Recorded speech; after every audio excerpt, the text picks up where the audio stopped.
ಸ್ನೇಹಿತರೆ, ಒಂದು ಮಾತು ಹೇಳ್ತಾರೆ ಜನ. ಇದೇನು ಅಂತಂದರೆ, ಆ ಸ್ನೇಕ್ ಇನ್ ದ ಗ್ರಾಸ್. ಆ ಸ್ನೇಕ್ ಇನ್ ದ ಗ್ರಾಸ್ ಹಂಗಂದ್ರೆ ಏನು?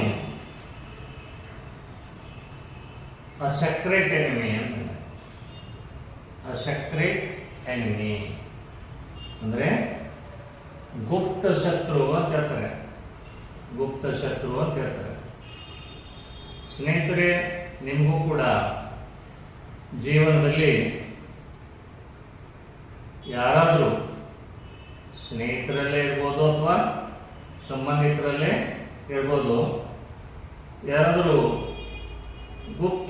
ಗುಪ್ತ ಶತ್ರುಗಳಿದ್ದರೆ ಅವರಿಂದ ಭಾಳ ಎಚ್ಚರಿಕೆಯಿಂದ ಇರಬೇಕಾಗ್ತದೆ ಸ್ನೇಹಿತರೆ.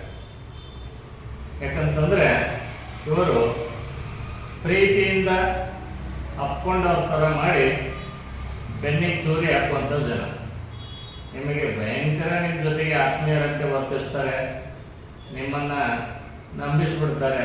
ಆದರೆ ನಿಮಗೆ ಗೊತ್ತಿಲ್ಲದಂಗೆ ಅವರು ನಿಮ್ಮ ಶತ್ರುಗಳಾಗಿರ್ತಾರೆ. ಅಂಥವ್ರಿಗೆ ಗುಪ್ತ ಶತ್ರುಗಳು ಅಂತಾರೆ ಸ್ನೇಹಿತರೆ. ಅಂಥವರಿಂದ ಈ ಸಮಾಜದಲ್ಲಿ ನೀವು ಎಚ್ಚರಿಕೆಯಿಂದ ಇರಲಿಕ್ಕೆ ಕಲಿತ್ಕೊಳ್ಬೇಕು ಸ್ನೇಹಿತರೆ.